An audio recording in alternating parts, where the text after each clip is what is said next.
Unspoiled Network podcast.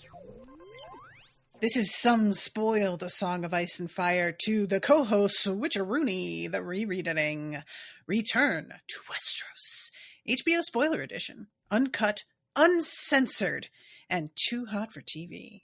Bringing you the greatest hits from whatever year this was published. Call in with your requests on Discord now. In this episode, we are covering A Dance with Dragons, chapters 34 and 35, Bran and Jon. In these chapters, Bran sees through time and unfortunately he gets tricked into thinking his dad is actually alive. Mm-hmm. That sucks so much. I hated that part. Mm-hmm. And then Jon takes his men out to the heart trees to say their words. And I was like, okay, but do we have to go all the way out to the heart trees, Jon? And Jon was like, yes, we do.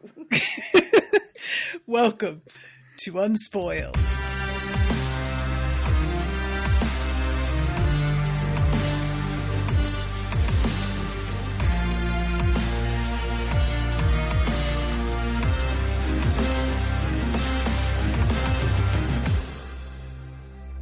Monsters are dangerous, and just now, kings are dying like flies. I am the king!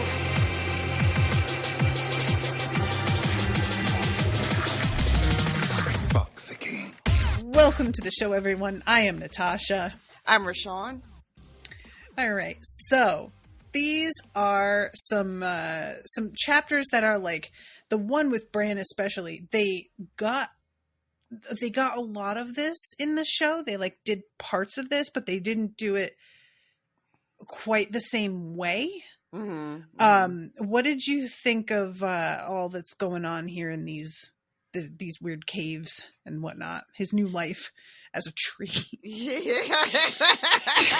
Sorry, I didn't mean to laugh, but it really sounds ridiculous when I say it like that. It is weird though, right? It's real weird. It's a very strange I'm going to call it a subplot, though I know there are folks out there who are maintain that Bran is actually the plot of the whole story, right?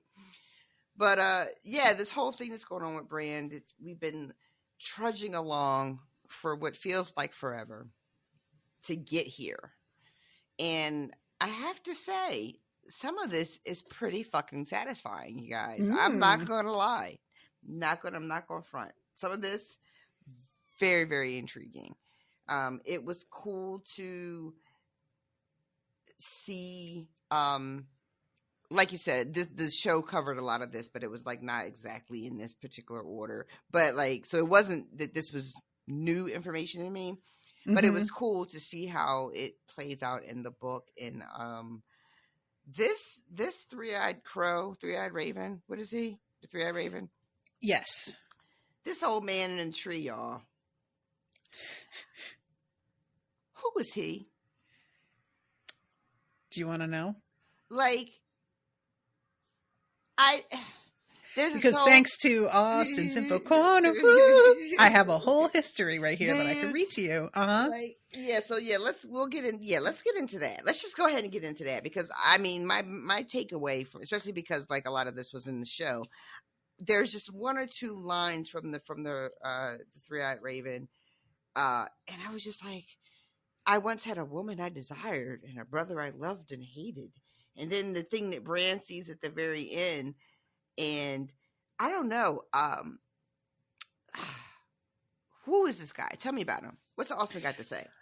Okay, so I want to preface this with the Duncan Egg stories that people have mentioned.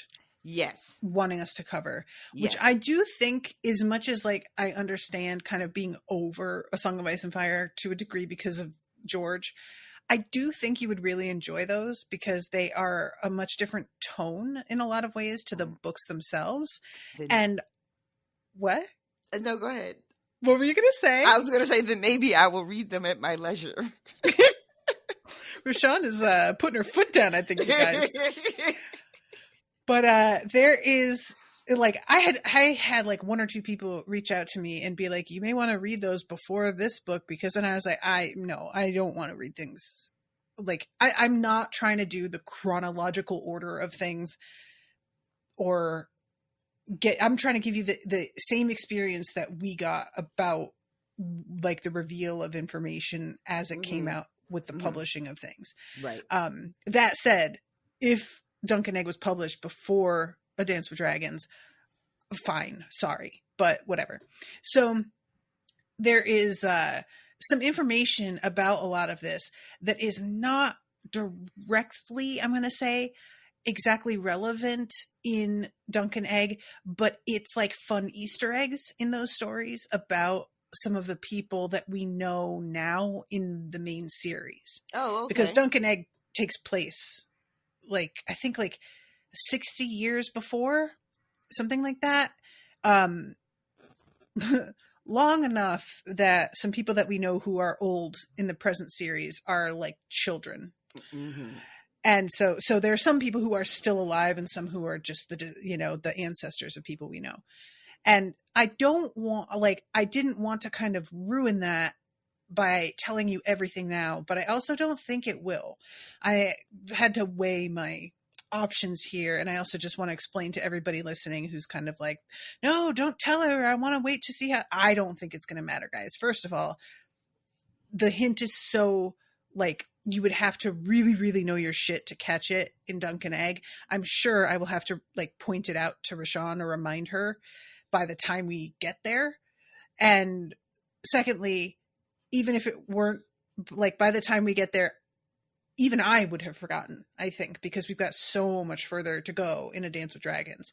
So I'm going to read you what Austin, the blessed helper of this show, who really like he deserves some sort of like credit. I don't know how to do that, but everybody just know that I owe Austin a boon of some kind that he can call in at some point. Asterisk. Restrictions may apply. Okay, so he starts with, let's go back to the Blackfires. Do you remember the Blackfires? Yeah, they were like Targaryen, but not, right? Like, yeah, they Targaryens? were bastards. Okay. Yes. All right, look at me. You go. When King Aegon IV legitimized all his bastards on his deathbed, which I just still can't get over. Can you imagine? You just do it right before you're about to die so you don't have to deal with any of it, and you just leave it a fucking chaotic mess. It's like when that is hilarious. They just free their slaves, but they wait till the death to do it in their will. Jesus. Just like, I love this energy. Just like, ha, giving people the finger and literally croaking. So when he legitimized his bastards on his deathbed, too, Daemon Blackfire and Aegor Rivers, who was the founder of the Golden Company, who we have talked about before, yes, rose up against their legitimate brother to claim the throne. However, at least one bastard sided with his legitimate brother, who was Daeron II. Brynden Rivers was born to the king and his mistress from House Blackwood, and was an albino with a red birthmark on his face in the shape of a raven's wing, which is how he got his nickname. He was reputed as a sorcerer, but we know the word greenseer, and he sided against the Blackfires and lost an eye in battle.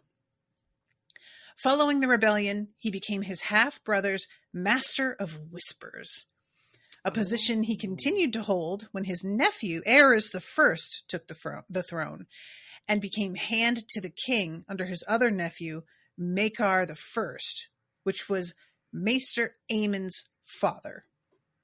Oh. Yeah, all of this is very intertwined. However, his very morally gray methods eventually became too much, and when his grandnephew, Aegon V, took the throne, Brynden was imprisoned. When Maester Aemon announced he would be Maester at the Wall, Brynden was allowed to join him alongside his supporters, who were called the Raven's Teeth. A few years later, Brynden was elected Lord Commander of the Night's Watch, but mysteriously disappeared on a ranging 50 years before the events of this series. Oh. Yeah. Huh. So, yeah, he was Lord Commander. He was a bastard Targaryen, and he was, you know, a real muckety-muck, as you would say, for a while. That's wild. And distantly related to Maester Aemond. Wow. And so he just goes out ranging one day, and no one ever sees him again, and we can just fill in the blanks that somehow out in the forest he somehow stumbles across right. The children. This is my question. How the fuck did it get from unranging to now I'm part of a tree in a cave? Like, what was the fucking connective tissue there? Because what about the other guys who were with him? Yeah, like, it's a lot of questions. Yeah. But, yeah, that's really interesting though. That's kind of cool. Mm-hmm. Huh. So we thought like, it's funny too, because you think about like Bran as being like the next one, right? And you're just like, how does this kid go from being like, you know, a prince of Winterfell to a boy in a tree, you know? And like how did you go from there to there? But we know how Bran gets from A to B. Maybe Cold Hands led Brynden Rivers too. I don't know. You know, like, I don't know how old Cold Hands is. And, you know, there was a lot of theories for a while that Cold Hands was Benjen Stark. That's what I always assumed. But that was how it was done in the show. And I'm pretty certain that George R.R. Martin has come out and explicitly said it's not Benjen. So I don't know how long he has been who he is, and maybe this is his whole job. Oh my God. I don't know. I didn't, you know, or I had either didn't know, I'm sure you told me, or maybe or maybe you didn't, I don't know. But this news that Cold Hands is, that George Martin has come out and said it's definitely not Benjen Stark. Oh yeah, I've definitely told you that. Oh. Yeah. Wow. Yeah. A lot of people felt like it was confirmation when they did it in the show. And then other people had to be like, no, they're just doing a thing for the fun. Like, just for the fun. You know, or he could be lying, but I don't really think he's got the tendency to do that. There's some authors who do just straight up lie, which I think is great. I like that. But I don't feel like he has done that really.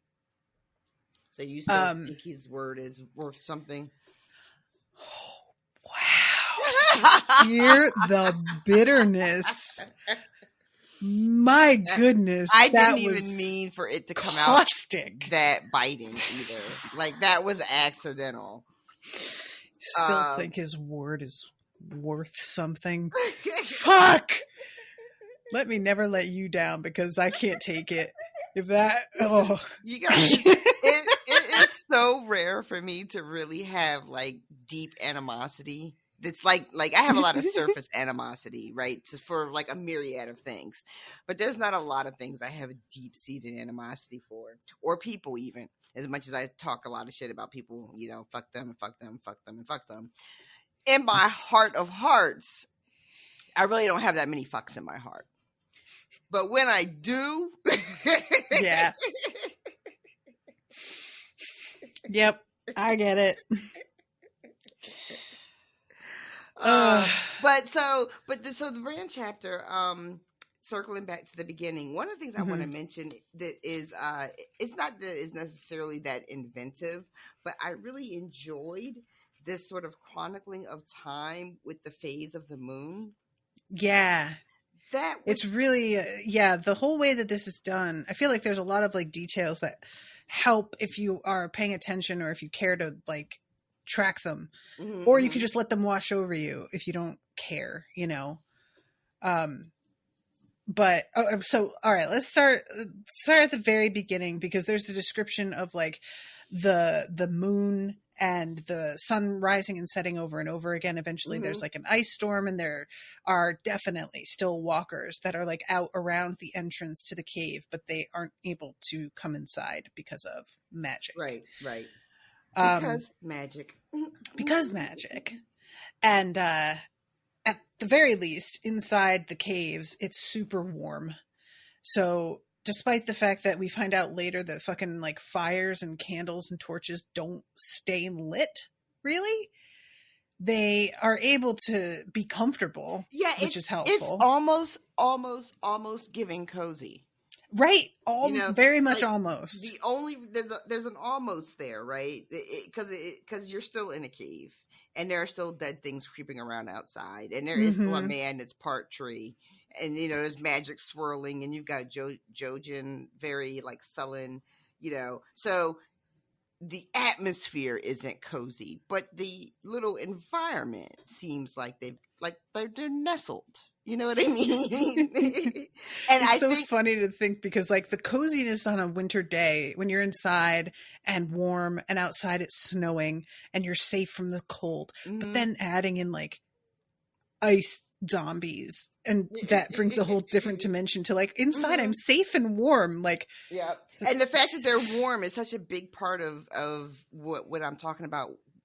And this sort of feeling that they're safe finally as well, because it was so treacherous for so long, and the conditions they were in were just like, it was awful to read.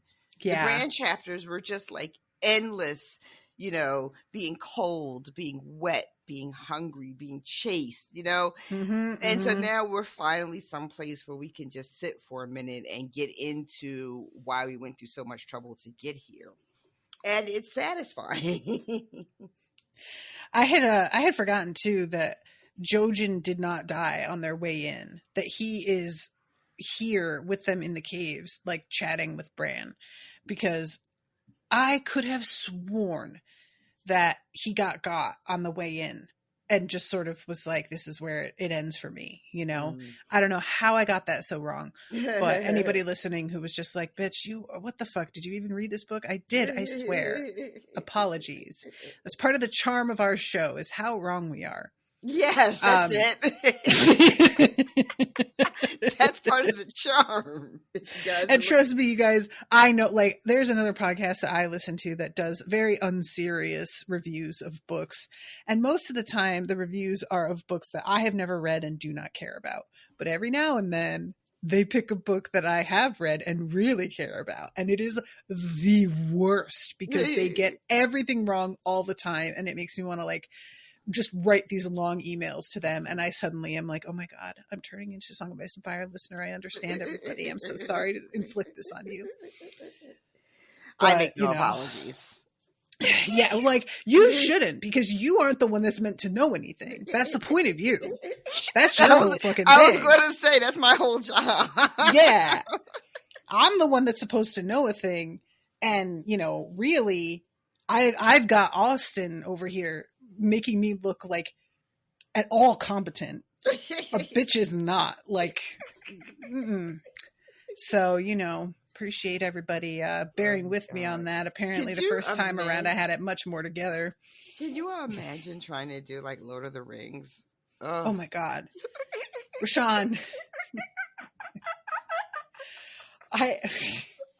I wish you hadn't even said that out loud. This is gonna start something now. No, I can just tell. I'm spoiled on those. Like I've read those books already. I read them, seen the movie a billion times, read the books. There's like, it wouldn't be appropriate for us to do.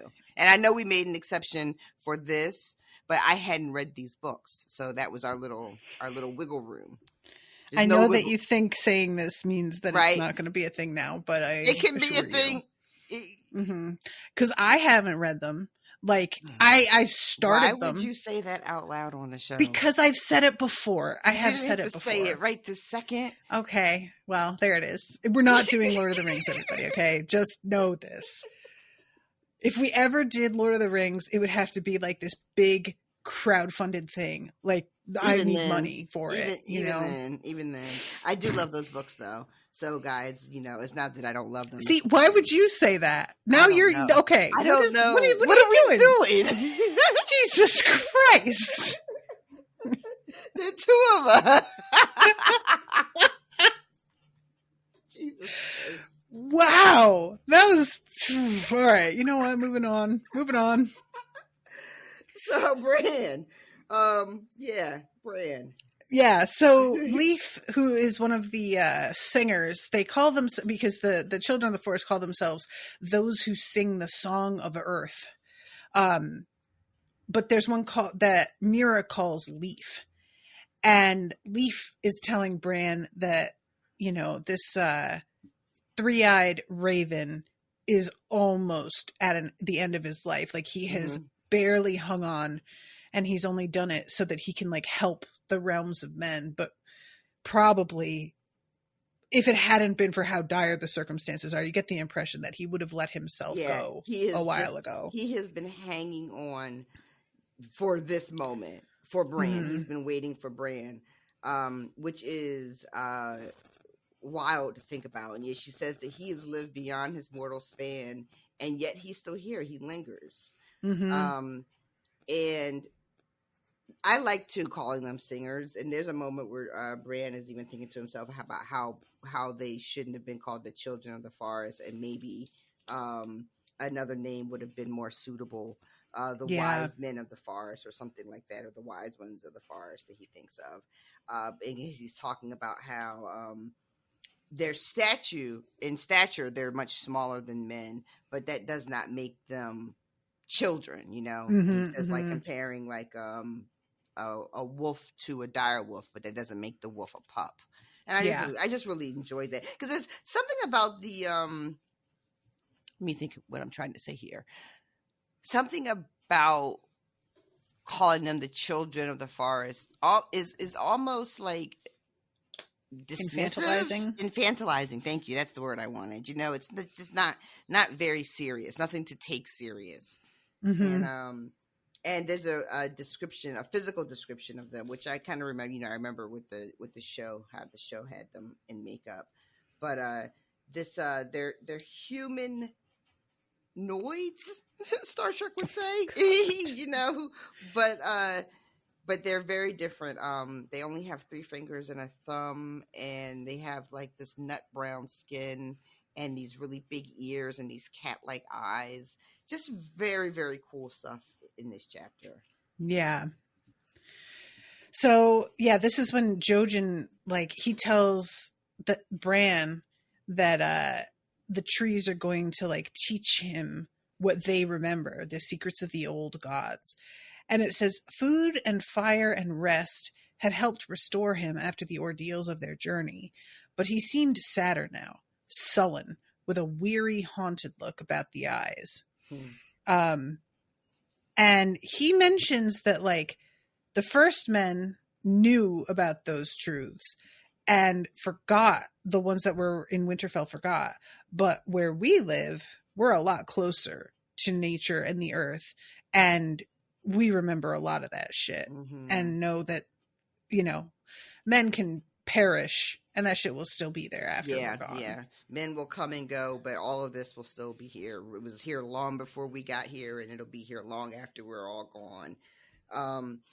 Which, yeah. Isn't that the fucking truth? I mean, yeah. And Bran has a moment of just sadness as they say, like, you will also be here long after we're gone. And he's just like, do I have to be? Like, maybe you could also stay. Yeah. Maybe you guys could be green seers too. We'll just all have 3 eyes. And Jojen is like, no, the gods only gave me the dreams. My job was to get you here. My part in all of this is done. And there's a finality to that I didn't care for. I'm just going to come right out and say it, y'all. I was not a fan of that. I feel you. And then we have Mira a little bit later on telling us that she is also not a fan of this, and that Jojen is just resigning himself to some fate that isn't really named, but something that he's seen. Yeah, the whole fact that Jojen knows shit but hasn't even told his sister. I feel so bad for her. Why tell her that you know anything? Just keep it to yourself, Jojen. I feel like I'd be so resentful if I were her and knew he had that much information that he was working with and not sharing. Yeah. That it was that specific, I don't know. I would be pissed off. And there's a lot of secrets being kept because Bran is warging into Hodor and not telling anybody. Yeah, and I hate this so much. I don't like it. I'm not a huge fan of this. And the fact that he's keeping it a secret, he knows that it's not exactly. Okay. He knows that this is not okay. Mm-hmm. I'm curious if the three-eyed raven, he knows that Bran is doing this, and if that's a good question. And if he does, I mean, he could know if he was interested in looking, I guess, right? Because he could just see whatever he wants to see. Mm-hmm. But I don't know if it's like, I guess I don't understand enough about how this works, being able to see through all the trees and all that. I don't know enough about how that magic works to know whether or not the three-eyed raven would just be like, show me everything that has to do with Bran right now. And it all just flashes like a Wikipedia, page just scrolling on and on. But if he does know, does he have anything to say about that?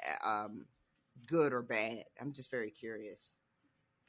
Yeah, that's a really good question. I had never thought to ask that, but I kind of hope he doesn't, because I wish that if he knew, he would say for Bran to fucking knock it off, because it's just such a violation. And you're right about how it's the key factor is that Bran doesn't tell anybody and doesn't want anyone to know. Literally says no one must ever know. So he is fully aware, despite what he's telling himself and how he's rationalizing it, that this is not okay. And just hearing about the way that Hodor has perfected hiding away from Bran, because it happens so often now, is just heartbreaking. That is just, it makes me so sad.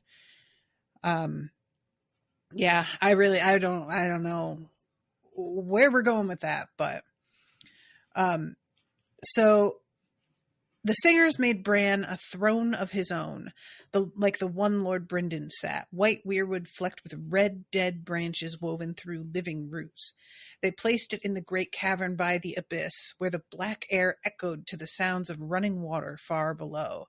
Of soft gray moss they made his seat. Once he had been lowered into place, they covered him with warm furs. There he sat, listening to the hoarse whispers of his teacher. Never fear the darkness, Bran. The Lord's words were accompanied by a faint rustling of wood and leaf, a slight twisting of his head. The strongest trees are rooted in the dark places of the earth. Darkness will be your cloak, your shield, your mother's milk. Darkness will make you strong. And this begs so many questions for me, because it seems to me like Bran is looking at his own future in this Brynden, right? This looks like this is what this job, how this job goes. And this is where this is your throne. You're going to sit on it until eventually you become part of it. Right. And this is where you're just meant to be, being this thing, this being that can see everything. But the show, and I know that the show isn't the books aren't done and all that jazz, but they have Bran leave the cave, and Bran is king when everything is said and done on the show. And I'm just super curious, if you don't have to stay there forever, how does this Brynden guy end up in this situation? It's just not, and this is not necessarily part of this chapter, but I just have so many questions. I also am curious, how Bran never seems to think about someday I'm gonna have vines growing through my skull. Listen, I would really have more reservations about that part. How is that not on his mind all the time? I don't know if he fully grasps it. I don't know. He gets a little sketched out when he thinks that they're going to kill him, and it's he shows some concern in that moment, because he's misinterpreted something that is being explained to him. Yeah. But that's the height of alarm that we get from Bran, is that one moment. Meanwhile, sir, this tree man is telling you that you're going to be the next me, right? I'm going to die and you're going to take my place. Yeah. That is of concern. One would think. Really, one would think. But it seems like he is just... I really can't help but think, and I may be wrong about this, I really can't help but think that Bran is so young that he can't fully wrap his head around the fact that what has happened to Brendan will happen to him. I think there is a part of him that is like, I'm coming in and the circumstances are different, and maybe that he'll be like, you know how it is when you're younger and you just think you're the exception to everything? Oh God, yeah, that's the whole point of being younger. Yeah, that you're not going to age and you're not going to make the same mistakes as everybody else. Yep. So part of me is just like, maybe it's just the disconnect of extreme youth. But see, that dovetails into the whole thing about like, but according to George Martin in the show, that isn't Bran's fate. He doesn't end up as a tree in a cave. Do we know that Bran in the show's fate is the way the books are going to end? Do you know that for sure? I think that I read a bunch of places that George Martin says that they get to the ending that he was kind of thinking of doing, but they don't get to it the way that he was planning on getting us there. But I don't know. That's in very specific points. Like I know I've heard people say that George Martin claimed that Bran was who he had envisioned being on the throne at the end of the day. But whether or not George Martin actually said that, or whether I just read somebody claiming that George Martin said that, you know what I mean? Yeah. There's some wiggle room there. Yeah, I'm really curious because, like, you know, maybe Bran becomes king, but from here. That could be a real weird way to do it, but I am not going to say that I would necessarily hate that because, like, Westeros is just so fucking strange that there's a part of me that's kind of like, yeah, I don't know. I sort of, maybe that'll be a fitting end to the way things have gone. And now we've just got like somebody who's straight up magic running things. Right. Maybe that's what they need. You know, yeah, somebody who can see everything that's going on everywhere all the time to keep these motherfuckers in order because they are wilding. Exactly.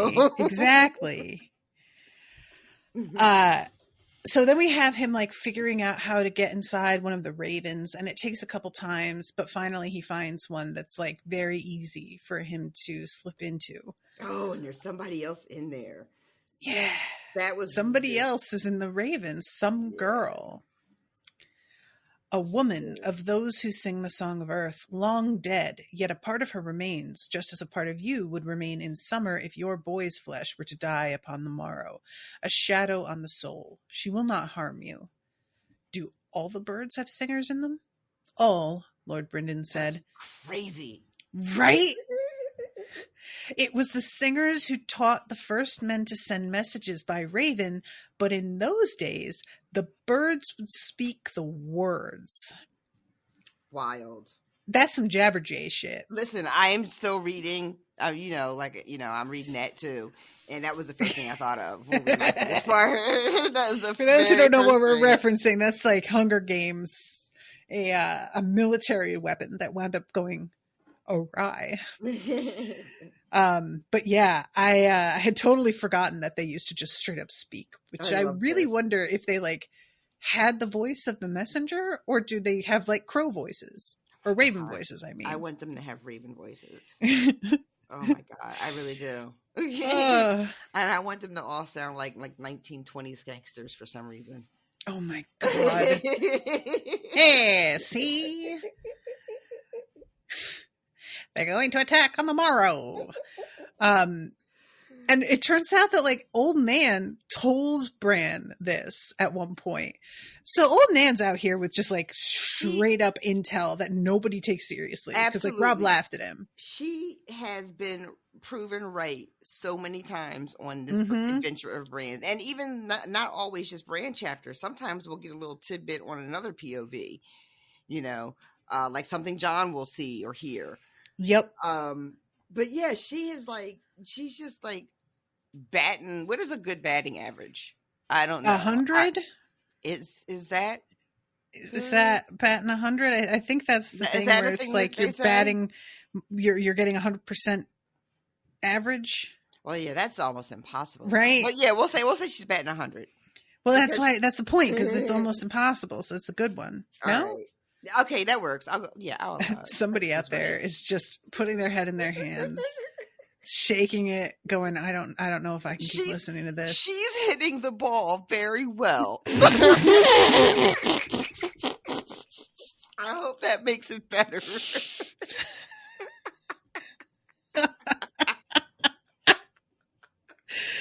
Oh God, what?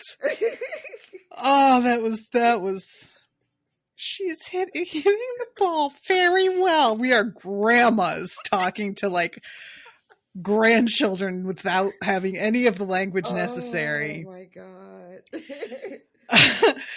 God. But yes, you are correct. She is on point with a lot of this stuff, which makes me very concerned about the ice spiders that we have heard about in some of her stories. God. Oh my Extremely worried. That is an excellent point. I love this. There's a moment when Bran is talking to Brendan, and I think it's Brendan, or maybe it's a singer. But it's a singer, because they're talking about what happened to the rest of them, and she says that most of them are gone. There weren't very many of us in the first place. The gods gave us long lives, but not great numbers. And then she mentions the giants are almost gone, and that the great lions of the Western Hills have been slain. The unicorns are almost gone.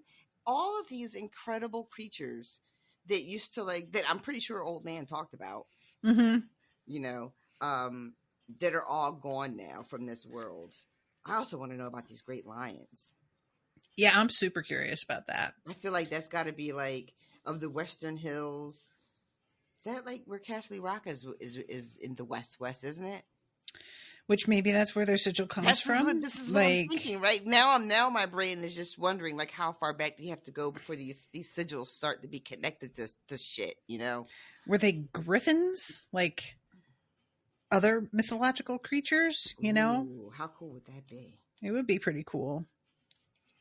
But anyway, so we have then Lord Brendan telling him only one man in 1,000 is born a skin changer, and only one skin changer in 1,000 can be a green seer. And Bran is like, I thought the green seers were the wizards of the children, the singers, I mean. And he says, in a sense, those you call the children of the forest have eyes as golden as the sun, but once in a great while one is born amongst them with eyes as red as blood or green as the moss on a tree in the heart of the forest. By these signs do the gods mark those they have chosen to receive their gifts. The chosen ones are not robust, and their quick years upon the earth are few, for every song must have its balance, but inside the wood they linger long indeed. 1,000 eyes, 100 skins, wisdom deep as the roots of ancient trees, green seers. And he talks to Jojen about this. And this is where Jojen says the quote that is, Austen mentions this too, used all over the place. A reader lives 1,000 lives before he dies. The man who never reads lives only one. So yeah, he's just explaining what it is like as a green seer and all of the things that you see. And when singers die, they become part of that godhood. They believe they are the old gods. And he says they believe the trees are the old gods. Oh, right. Yes. Right, sorry. Yeah, I totally skipped the middle of that. And Bran is like, wait a second. Do you mean that they're going to kill me? That this is, and Mira's like, no, Jojen, you're scaring him. And Jojen says he is not the one who needs to be afraid. And then that's it. That's it. That's it. We don't get any context for that whatsoever. I need Jojen to fucking start just saying the things, please. Listen, I need them to start asking the things. That also would work. Yes. They just sort of take it as soon as he says some weird shit. they seem to sort of shy away from it and be like, you know what, we're not going to pursue that. Oh, he's and being like, weird. right? And I get that, but also, I mean, he doesn't look great. I feel like he keeps telling everybody his time is limited. They need to start taking advantage of the time they have left with Jojen. And they are fucking pussyfooting around. And I don't like it. yep. I can't believe they just let that sit and there was not a follow-up. I could, when I was reading it, I was like, I flipped the page back and flipped it back again because I was just like, did I skip a page? Nope. So we get a little bit more talk about how like Summer and a bunch of other wolves are feasting on like the living corpses, despite the fact that they were like still moving as they're eating them and do not care. Under the hill, they still had food to eat. 100 kinds of mushrooms grew down here. Blind white fish swam in the Black River, but they tasted just as good as fish with eyes once you cooked them up. They had cheese and milk from the goats that shared the caves with the singers, even some oats and barley corn and dried fruit laid by during the long summer. And almost every day they ate blood stew, thickened with barley and onions and chunks of meat. Jojen thought it might be squirrel meat, and Mira said it was rat. Bran did not care. It was meat, and it was good. The stewing made it tender. And we get, mentions about how huge the caves are, and that, like, you do not want to wander around because there are lots of pitfalls, lots of places that look solid you'll fall through, lots of places that we haven't even gone, or, and it's been thousands of years. Just don't wander off. And there's a moment, this is after the thing where you had talked about Bran saying like they shouldn't be called children. They did sing. They sang in the true tongue, so Bran could not understand the words, but their voices were as pure as winter air. "Where are the rest of you?" Bran asked Leaf once. "Gone down into the earth," she answered. "Into the stones, into the trees. Before the first men came, all this land that you call Westeros was home to us. Yet even in those days we were few. The gods gave us long lives, but not great numbers, lest we overrun the world as deer will overrun a wood where there are no wolves to hunt them. That was in the dawn of days, when our sun was rising. Now it sinks, and this is our long dwindling. The giants are almost gone as well, and this is the great lions, the dire wolves, the mammoths, unicorns. So one day Mira and Jojen decided to go see the river despite Leaf's cautions. "I want to come too," Bran said. Mira gave him a mournful look. And this is when he slips into Hodor's skin yet again and follows them down. Does not tell them, of course. Mm-hmm. I really do. Yeah, it says that he doesn't even fight as hard anymore. Mm-hmm. I just hate it. I really it's just so, the cowering and accepting is the part that's so sad. Like, he's acting like the fact that he doesn't fight it means that it's okay. And I'm like, that's the part that's so wrong, dude. He's learned that there's no point. Like, that's awful. Mm-hmm. This thing, this hiding place that he goes to within himself, and he says it's a pit where not even Bran could touch him. Yeah. Like, that is ugh. Mm-hmm. That's like, not to overstate it, but you know how there's a phenomenon of when we're experiencing a trauma and we, retreat to a part of our brain to lock it. Like, it's giving that. That's exactly. That's what it sounds like, and it is. And Bran is. I'm glad you mentioned how young Bran is a little bit ago, because that's a good reminder for me too, because I often, forget that he is so young. So he is lying to himself about the harm that he's doing, because he's a child who wants to still be able to move, to have mobility. Yeah. And he feels so guilty while he's doing this that he's like telling Hodor, like, I'm not going to hurt you. And I'm going to give it back to you. I always give it back to you. But if you're Hodor and this is happening to you, what if one day Bran doesn't leave? Exactly. And you can't kick him out. You know, like just the horror of that is, it's terrible on both sides. Like what Bran is doing to himself also every time he does this to Hodor, because I believe Yeah. that you can't harm people without harming yourself in some fashion. Mm-hmm, mm-hmm. Yeah, and it's not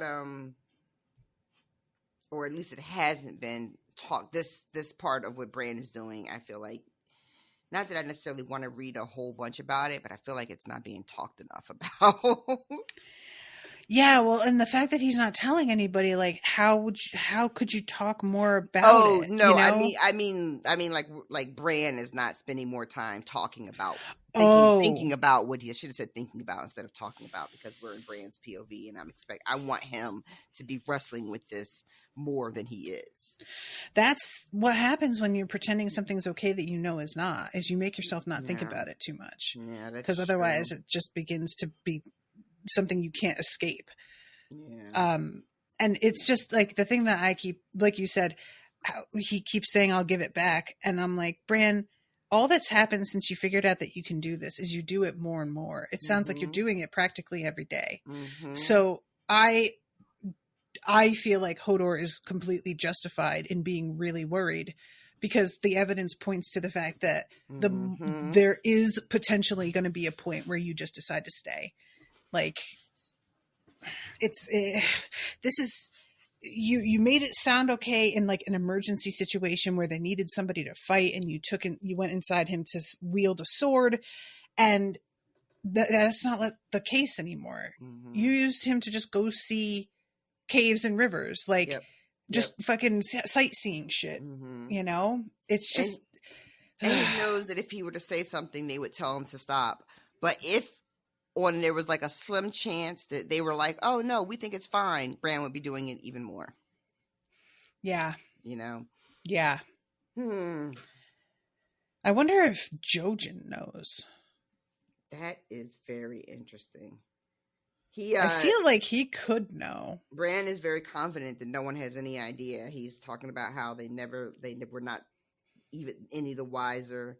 That he has a very easy time pretending to be Hodor. All he has to do is, you know, make the sound, you know, and say the name a couple times. Yeah.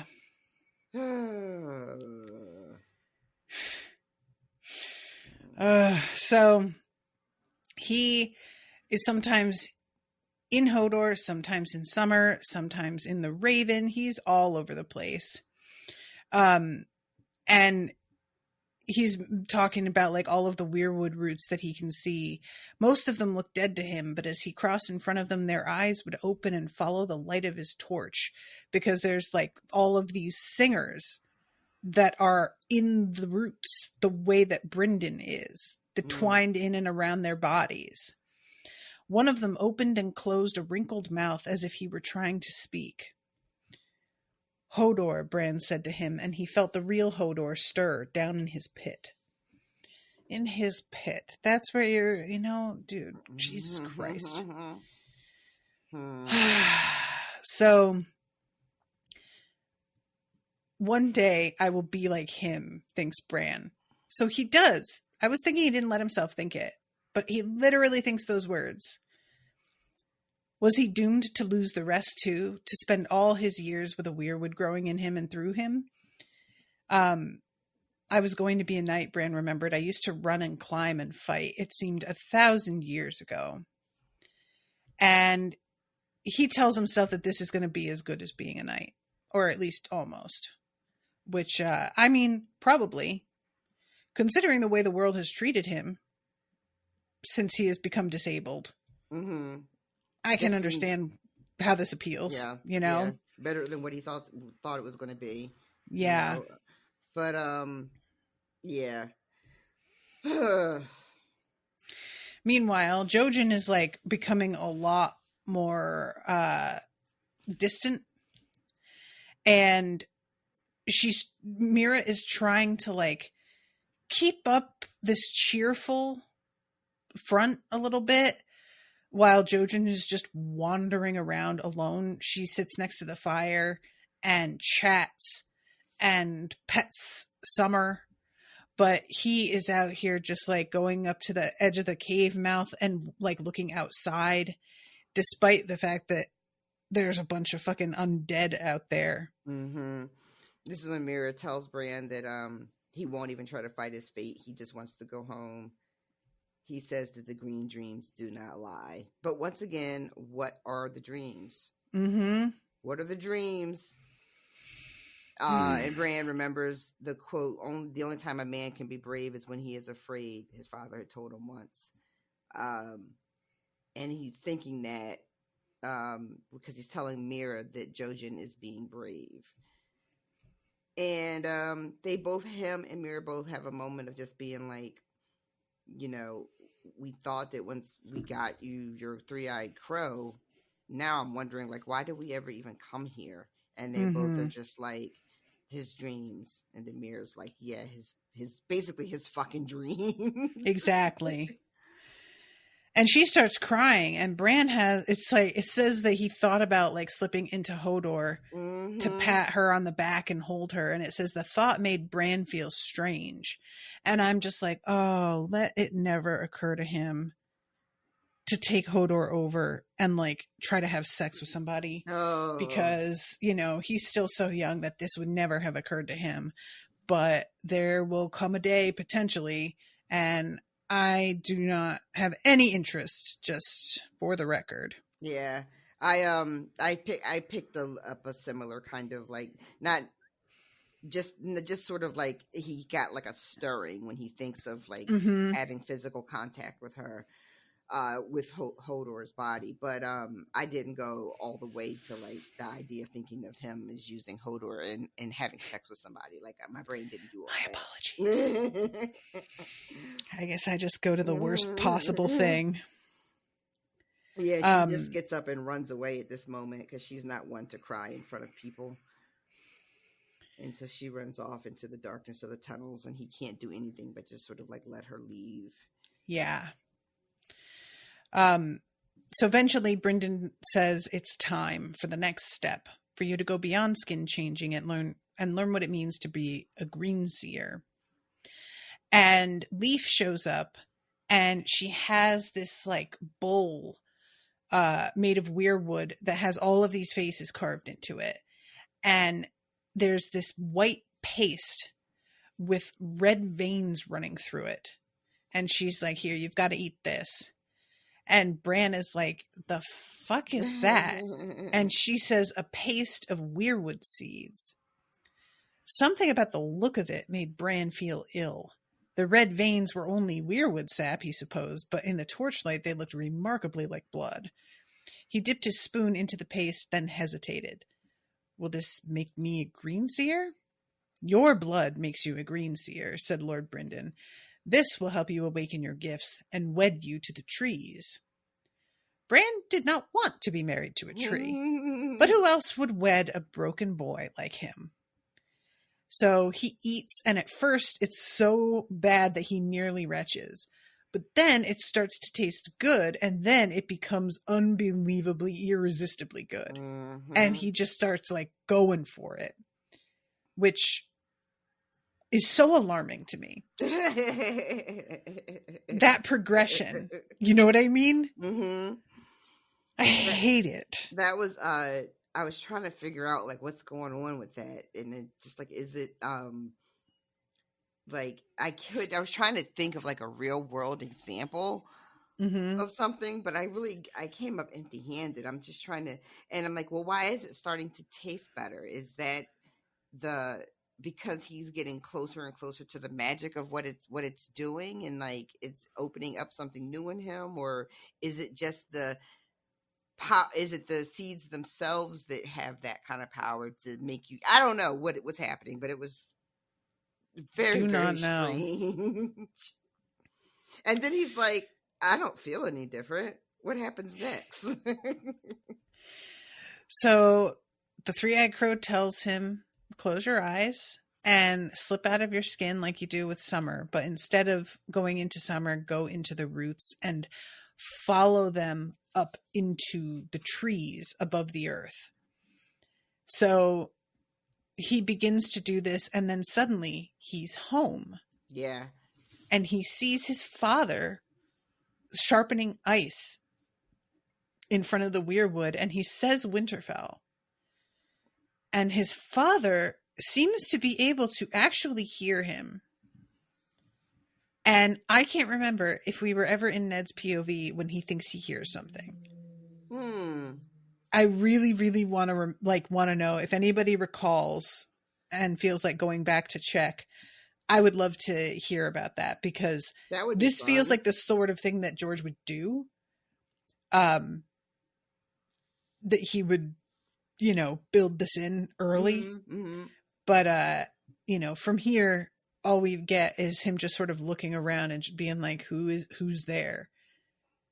And of course, Bran thinks this means that his father's alive after all. Yeah, I loved it. His Ned reacting in this sort of memory that Bran is watching causes Bran to startle and like pull out of the what he's seeing, because he's so taken aback by it. And yeah, he's just like, I saw my dad. He's not dead. He's alive. I just fucking saw him. He's at Winterfell. And they have to be like, no, what you saw was the past. Don't try to call him back from death. You can't. It doesn't work like that. And then this is when Brendan starts to tell him about these are shadows of the past days, and I have ghosts as well. You want to call out to them, but you can't. And then he has this lovely description of how time is different for a tree than it is for man, and how the trees are experiencing time from all different directions, and we are only moving through time in one direction as humans. Yeah, it's pretty cool. And I wish that they had just warned Bran that maybe you'll see things that aren't in the present before he did this massive thing, but okay. You would think that you would have... They just don't have a good orientation policy. That's they really all. don't. You could tell Bran is the first student at this school ever. Right? Feels like they've never had another pupil. This is the very first time they've ever had to try to teach somebody something. Right. Because there's no grounding him for what he's about to experience. They just say, follow the roots and send him on his way. Fucking Christ. And he does say, like, eventually once you've mastered things, you can go to any point in time you want. You'll be able to see exactly what you want to see. But for right now, time is kind of going to have its way with you a little bit. And they said something too, like, I don't know if it's in this moment or if it's later, but they're like, you saw what you wanted to see. Mm-hmm. That's why you saw that. You saw what you wanted to see. Your heart misses your father. It misses home. So it took you right there. And to your point, that should have been a warning. Right. Like this is your that just time. What did you think that he wanted? And if that's a thing, then just fucking tell him. You're gonna see your literal heart's desire, and it's not real. Like being like, oh, you're just gonna swoop in there and see the thing you literally want most in the world, and then we're just gonna dash your hopes a minute later. Like, it's fucking Jesus, Harry in the goddamn mirror. Like, yup, there it is. To a fucking mirror that's going to show you your heart's desire, but you don't give them any kind of heads up about it, and then you're all like, "Oh, what did you see? What do you fucking think I saw?" At least Dumbledore tried to hide the mirror. They're throwing him in front of the mirror, like, look into it. Oh, yeah, your parents, sorry, they're not real. So Hodor carries Bran back, and he's like hoping that he's going to see Mira and Jojen, but they aren't there. And he decides to stay up until they get back. Jojen would be unhappy, he knew, but Mira would be glad for him. He did not remember closing his eyes. But then, somehow, he was back at Winterfell again, in the Godswood, looking down upon his father. Lord Eddard seemed much younger this time. His hair was brown with no hint of gray in it, his head bowed. Let them grow up as close as brothers, with only love between them, he prayed, and let my lady wife find it in her heart to forgive. And he tries to reach out again, and clearly his father hears something, but can't make it out. There's no real communication happening. Right. Yeah. And Bran wonders if he cries, will the tree begin to weep? And I was like, oh God, that would be so creepy. Can you imagine? It's like those bleeding, like statues of Jesus. Yeah. All of a sudden, people are flocking from hundreds of miles, right? Around, making pilgrimages and shit. And then he ends up kind of swooshing out of this memory into, not really a memory, this moment into an even older moment. But Bran gets confused at first because he sees a girl and he thinks it's Arya. And then he's watching and he's like, wait, but if that's Arya, then that boy is me. And I never had my hair like that. And me and Arya she never beat me playing swords the way this girl is beating me right now. This can't be right. And he doesn't really understand what he's seeing. So he can't tell us, the reader, what he's seeing. But as the reader, this is, I'm assuming, his father as a boy and the sister whose name was Lyanna. Yes, Lyanna Stark. Right, because that's the one that, well, I almost said that Arya is supposed to favor her, but Arya is not supposed to be as pretty as Lyanna was. No, she's meant to be like her in personality, not in appearance. And I don't think this is... so maybe that's not who I don't think this is Eddard. I think this is Benjen. According to Austin's notes. Okay. But is the girl Lyanna though? Yes. Okay. Yes. All right. I got thrown off because Bran thinks it's Arya. But I guess I guess he would just assume it because he's seeing a little brown-haired girl and a little brown-haired boy, and he thinks he's in Winterfell. in Winterfell, and he was just there with his dad. So, but yeah, so he's watching them play, and then after that, the little vignettes just start coming like really fast, and he can't even keep up. It starts showing him people he has no idea who these people are.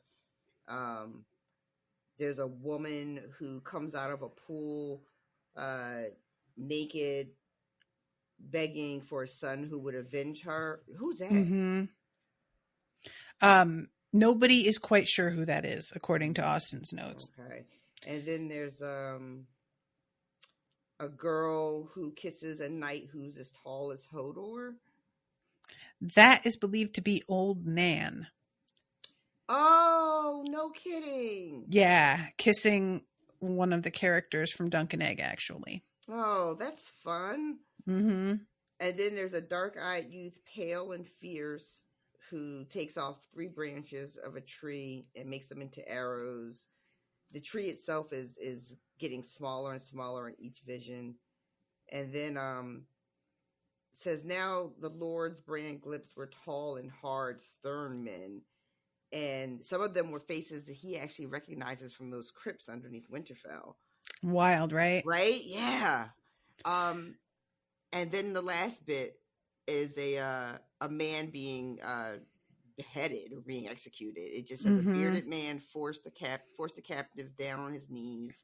A white-haired woman steps forward, and Bran yells, "No, don't," and then sort of wakes up with like him tasting blood in his mouth. Weird, right? Very. Got some human sacrifice happening, ladies and gentlemen. So yeah, that is the end of Bran's chapter, and then we go over to Jon.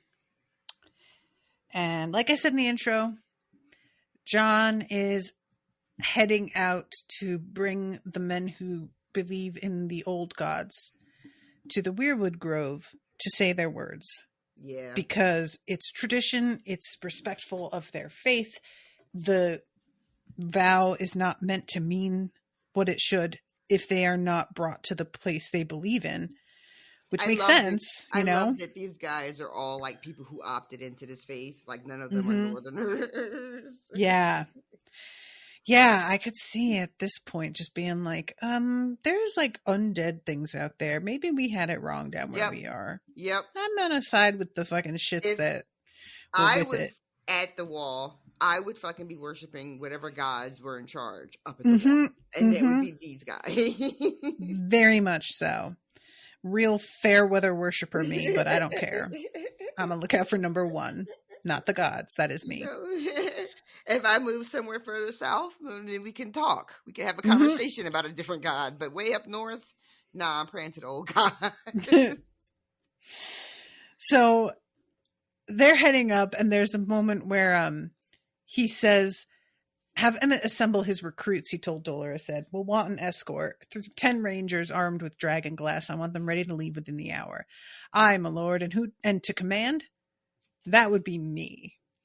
Ed's mouth turned down even more than usual.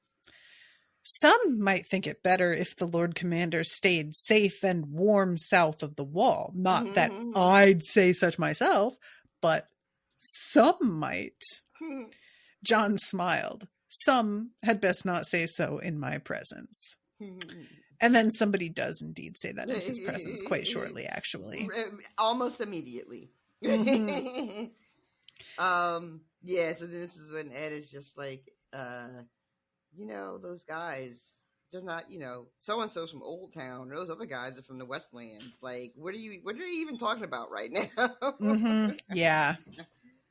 And then Lord Stewart is the one who tells John to his face that this is a terrible idea. Tells him like 3 times. "I wish you would reconsider." He's very diplomatic about it. "I'm sure you do, sir." This is ill-advised, which is a really underused turn of phrase. It really should be more often. I'm going to start like putting that in emails. That action would be ill-advised. I like it. It does feel very like, it's professional, but to the point. I like it. Right? Because you can't just say something is a bad idea. That's fucking America. Stupid. You can't. You're not allowed Dodo. to, right? You fucking knob. Dingleberry. That too.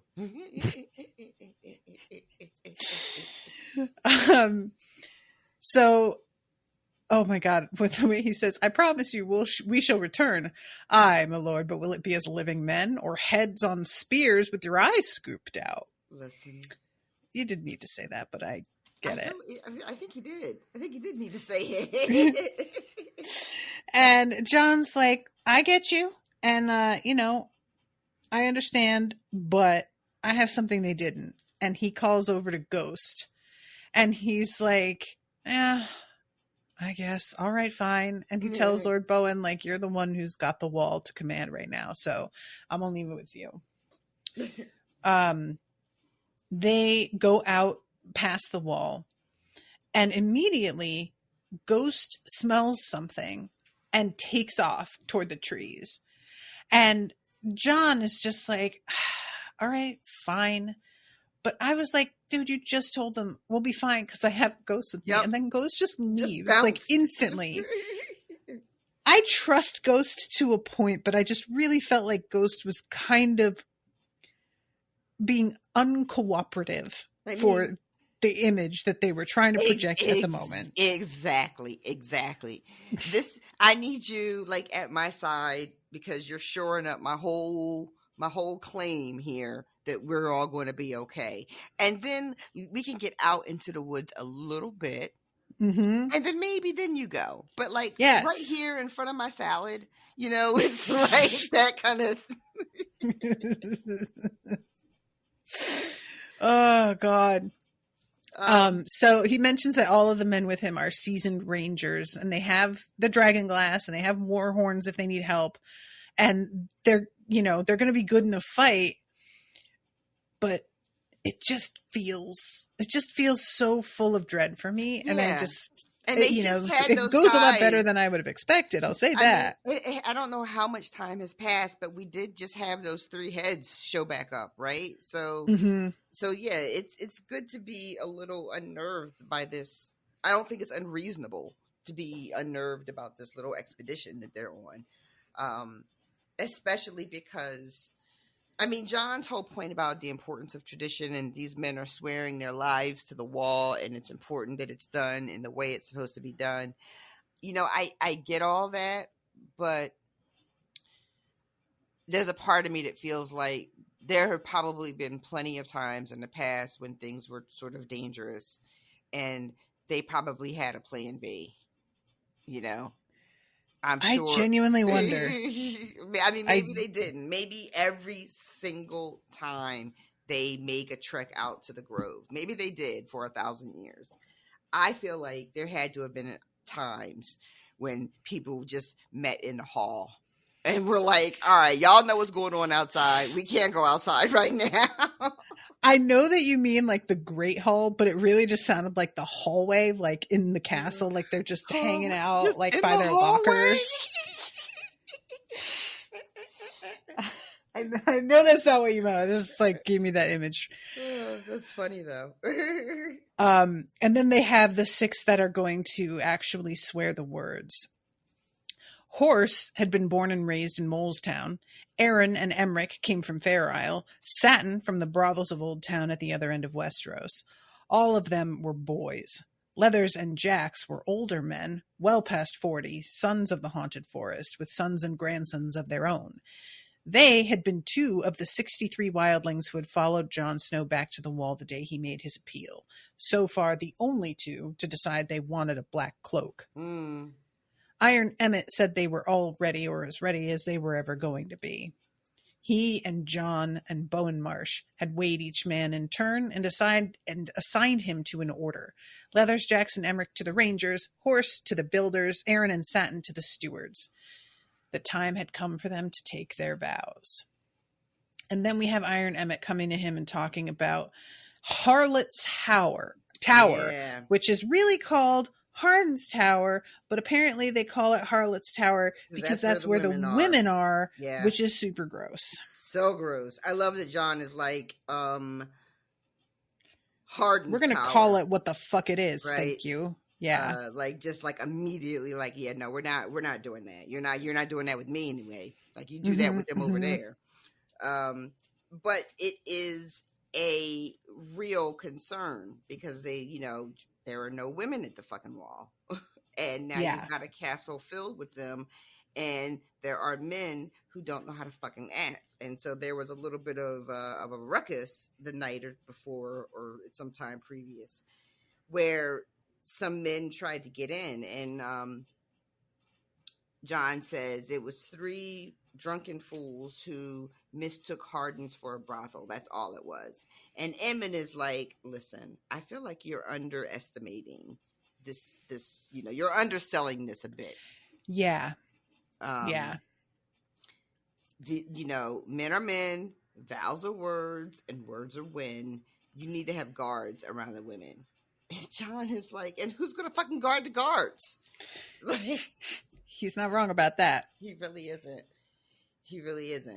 I did like knowing that there are several spear wives there and handling shit. Yeah. I appreciated that. And I don't know exactly what happened to the men that caused the ruckus, but I like to think that they, you know, are walking with a limp now. We don't get any details, so that's what I just decided to fill in the blanks there for myself. I'll allow it. So then he says, I mean to open 3 more castles, Deep Lake, Sable Hall, and the Long Barrow, all garrisoned with free folk under the command of our own officers. The Long Barrow will be all women, aside from the commander and chief steward. And Emmett is like, oh, and what fucking poor sap are you putting there? And he's like, the guy talking to me. And Iron Emmett says the look of mingled horror and delight that passed across Iron Emmett's face was worth more than a sack of gold. What have I done to make you hate me so, my lord? John laughed. Have no fear. You won't be alone. I mean to give you Dolorous Ed as your second and your steward. The Spearwives will be so happy. You might do well to bestow a castle on the Magnar. And he's like, yeah, I don't trust the Magnar, so that won't be happening. It would be so cool if I did, and we could do that. But they're just, don't get it twisted. They're not the same as the other wildlings. Yeah, I love He's this. a whole other thing. And like, we all know that is like, for real, the truth too, right? Yep. Like, he's a whole other thing. He's a whole other thing. Indeed. But it's like, all right, like, I hear you, but if you don't do something special for him, he's going to be a problem. And Jon's just like, everything's a fucking problem. Whatever. I got 99 of them. And the Magnars are one. So let's see. I'm trying to find the spot here. His visit to Molestown was giving him plenty of trouble as it happened, and the women were the least of it. Halleck was proving to be just as truculent as he had feared. I love that word. And there were some amongst the Black Brothers whose hatred of the free folk was bone deep. One of Halleck's followers had already cut off a builder's ear in the yard, and like as not, that was just a taste of the bloodshed to come. He had to get the old forts open soon, so Harma's brother could be sent off to garrison Deep Lake or Sable Hall. Just now, though, neither of those was fit for human habitation, and Awful Yarwick and his builders were still off trying to restore the Night Fort. There were nights when Jon Snow wondered if he had not made a grievous mistake by preventing Stannis from marching all the wildlings off to be slaughtered. I mean, that is a real testament to the troubles that Jon is facing, where he is actually having a thought where he's like, I should have just let Stannis take all of these motherfuckers out to kill him. Like, I just bit off so much more than I could chew and set myself up. What was I fucking thinking? And we know Jon is not like letting, a score of people be marched to their death for no reason. Sure. But things are just piling up for your boy.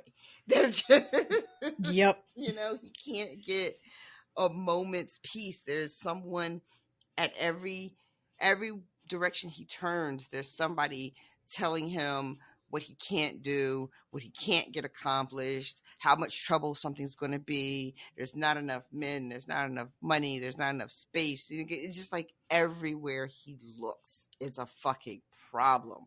Ugh. He must be so tired. It sounds so tiring. It I really am so does. exhausted for him. These guys are such, like, they're so, and this is so real, honestly, and so human.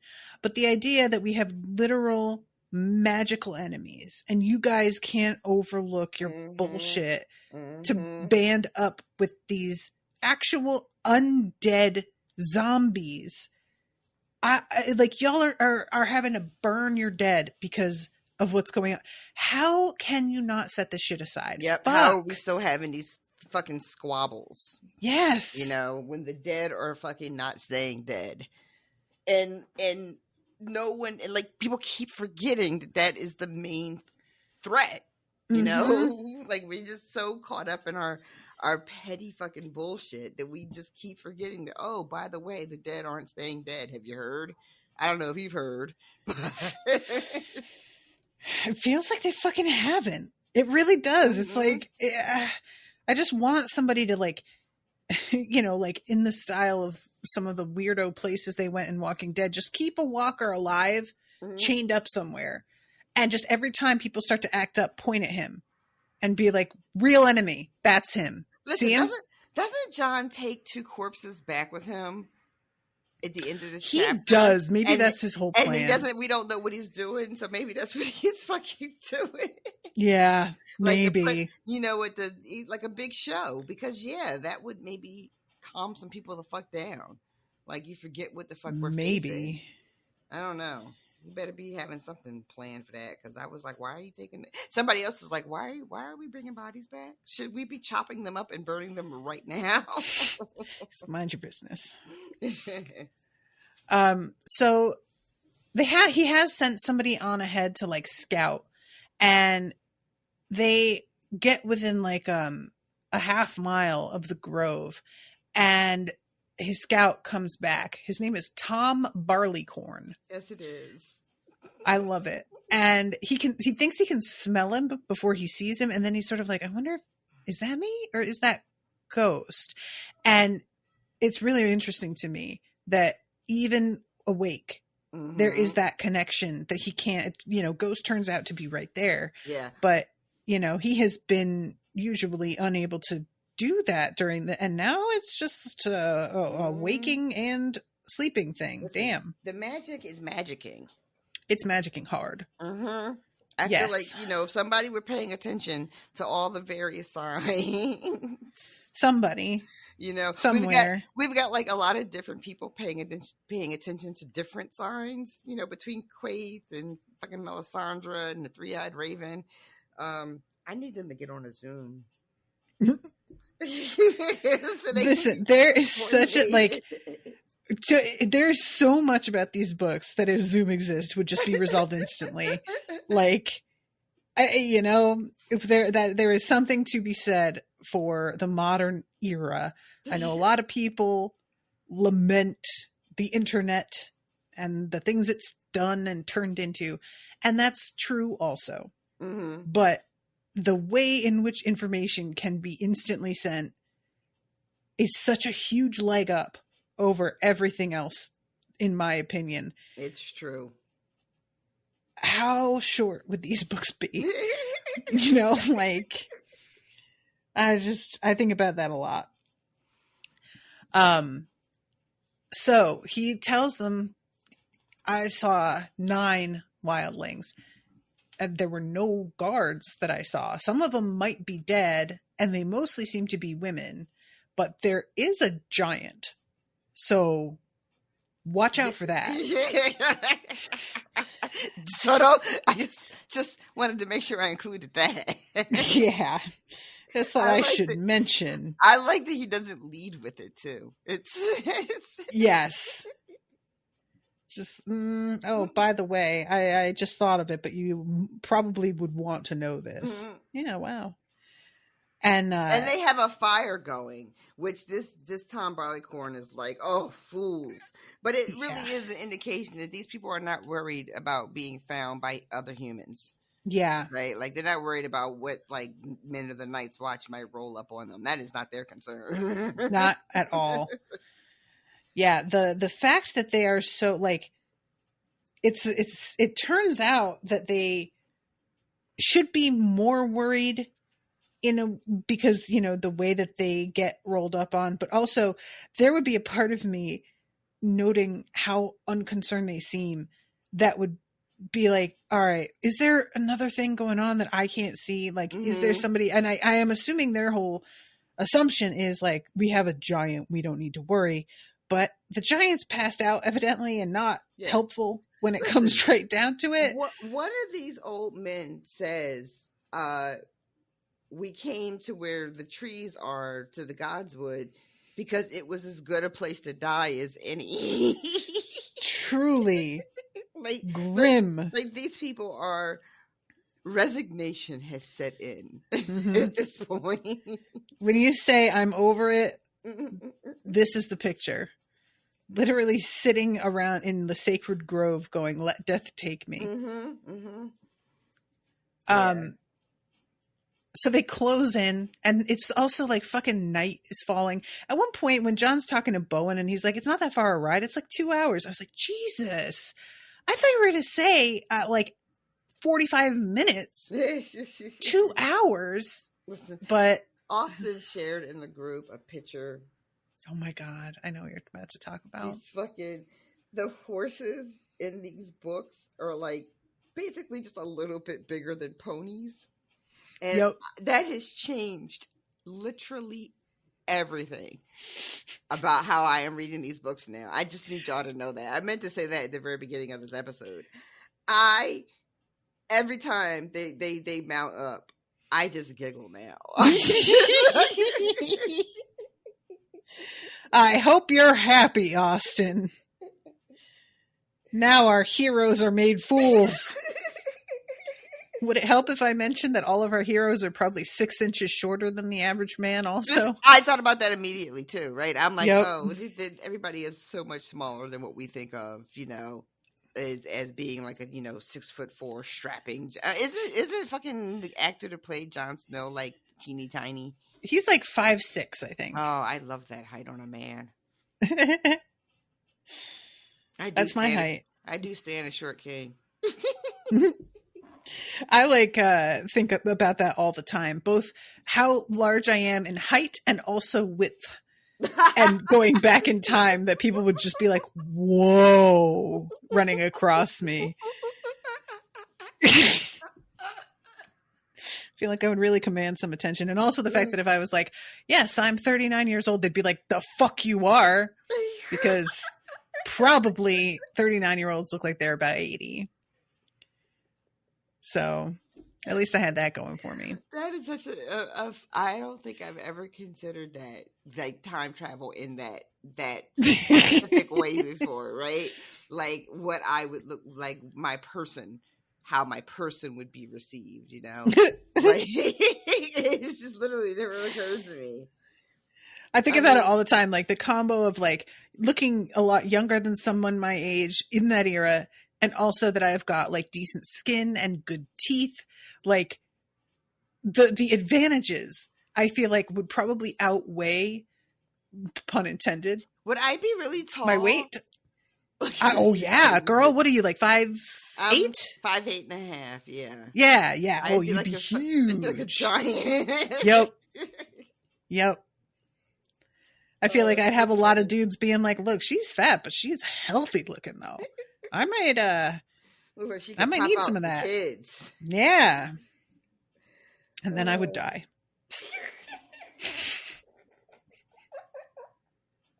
And they'd be like, "Oh, she really didn't wear as well as we thought."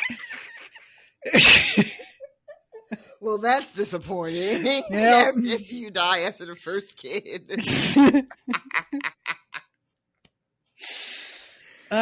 snapback did not happen. Anyway, all right. So they're coming up on them, and he says, like, yeah, okay, there's 9 of them. 4 of them are young boys who clearly have no experience. 4 of his. And none of his guys are giants. And he's just like, all right, we're just going to do this. Okay, let's head up. And they come on the weirwood and rush the grove. And the weirwoods are in a circle, 9 of them facing inward, which sounds so spooky. Some were smiling, some were screaming, some were shouting at him. In the deepening glow, their eyes looked black, but in daylight, they would be blood red, John knew. That is so spooky. It is. And the last person to notice them is the giant, which really is such a shame. Like, if he was their trump card. Fuck out. He was knocked all the way the fuck out. He wakes up all late, rubbing sleep from his eyes and shit. Oh my God. What? But then is enraged when he realized what's happening, and like stands up, grabs his fucking weapon, and starts, like roaring / talking, and John starts to be like, we're not trying to fight. This is a holy place. And then it turns out that the guy Leathers, who is one of the wildlings that decided to take the oath, can actually speak the same. They don't call it the true tongue. They call it the old tongue, which made me wonder if it's the same. It's got to be the same language the singers. I don't think so. No? I don't think it is the same. No, I figured it was because it was old tongue is capitalized as well. I think they're two distinct. Oh, old I was tongue thinking and it true was tongue. I think I assumed it was the same because when whoever it was, Leaf or whoever, was talking about the beings that aren't around anymore that are going, the first that she mentions are the giants, and she calls them our bane and our brothers. That made me think that they were really like close, and I was like, oh, maybe that's the same language. But to your point, it is capitalized, and the true tongue is capitalized, so maybe they are two different languages. But Leathers speaks it and is able to communicate with the giant, and it's like squash. They don't want to fight. We don't want to fight. We're all here just to pray. And then they say their words. Yeah.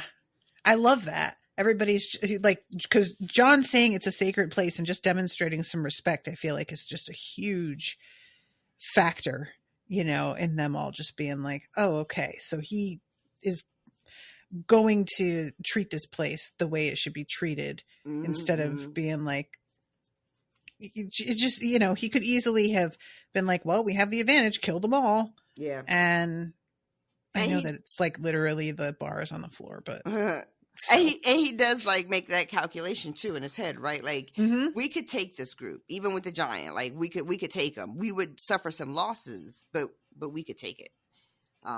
But that's not what we're here to do. And we would like to avoid that if at all possible, please. Yeah.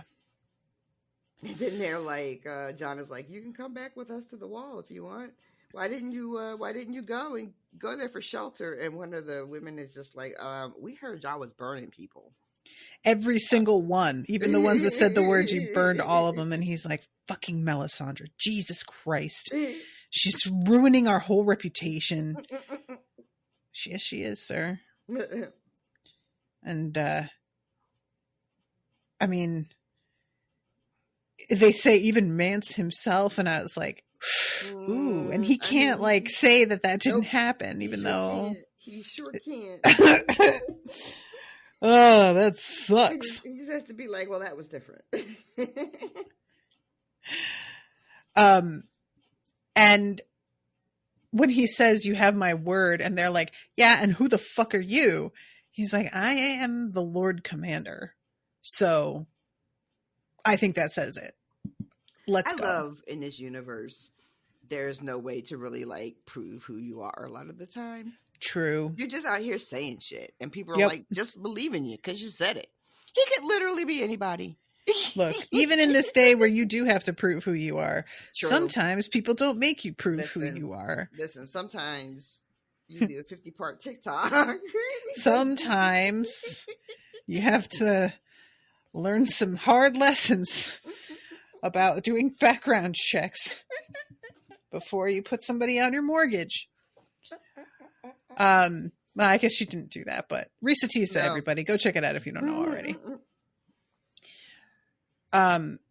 So yes, they say the words, and I just really want to give props to Martin for the words themselves. They really are powerful. Even knowing them already, I feel like every time I hear them, I'm just like, damn, that is really good. There's just something so like really sacred and profound sounding about them. And that is not easy to do. There are so many fantasy books out there that are trying for this vibe, and it is so goofy and cringy and embarrassing. I won't name names, but you guys probably have come across it as well. And it's difficult every time because I want to get in the spirit of the thing as it's happening, and I can't because it just makes me giggle. And I love how it's like, this isn't the first time I've heard these words, and I still have this reaction. Like, he's just, when he's good, he's good. That's all I'm saying. Yeah, I like that as they're saying the words, it starts out with the voices being sort of tentative, and one of them is kind of squeaky. And then their voices, as they continue to recite the words, kind of grow together and rise together. Yeah. And by the time they get to the end, they sound like a different group of men speaking. Yeah, yeah. And that's really cool. Yeah, I feel like that was what happened when John said the words as well.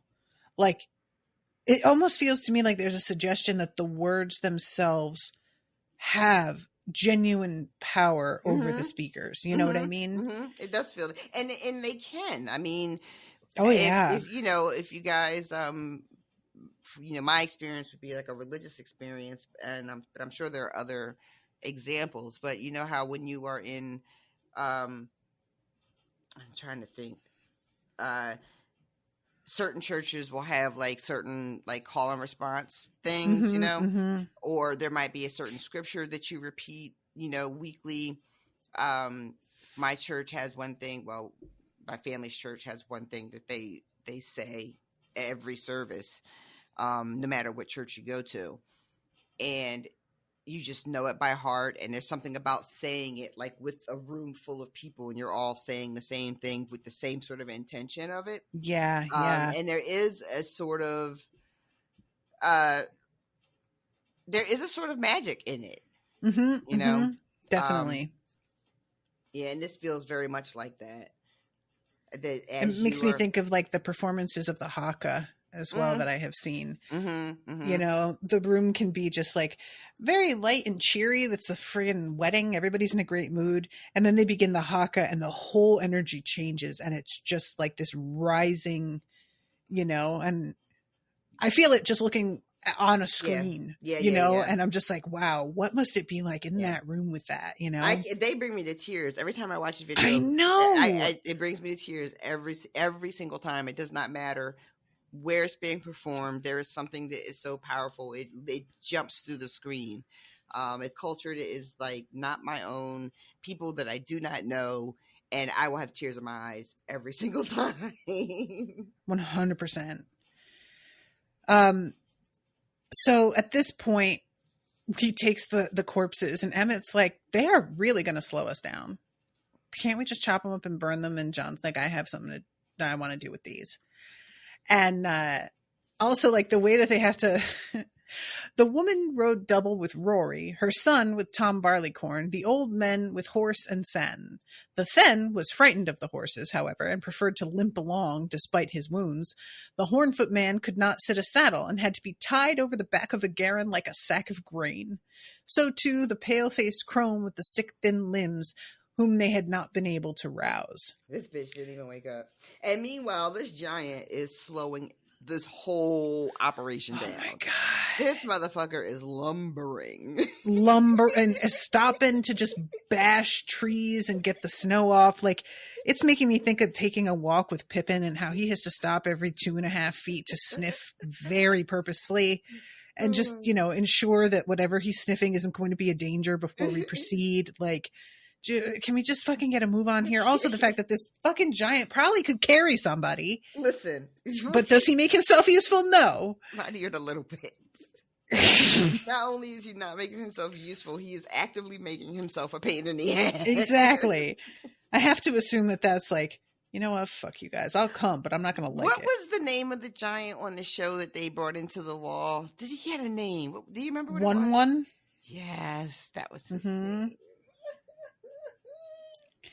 It's funny that you bring him up, actually, because according to Austin, that is who this is supposed to be. Oh, okay. Well, there you go. Yeah, so that's some good timing. Might need some butter to slide that one through the tunnel, my lord. Shall I send someone to the larder? Oh, I think he'll fit. Unbuttered. John, I'm going to need you to yes and these people a little bit more. You are very much a stick in the mud. He is any humor, you just give this like tiny bit of a smile, and then you're like, well, what was no that TikTok I sent you? You're not gonna riff my bit. Like, I do not remember that, but that is exactly it. Yes. Like, how are you gonna just leave me hanging like that? I'm setting you up. You're supposed to be knocking them down, and you just refuse to participate.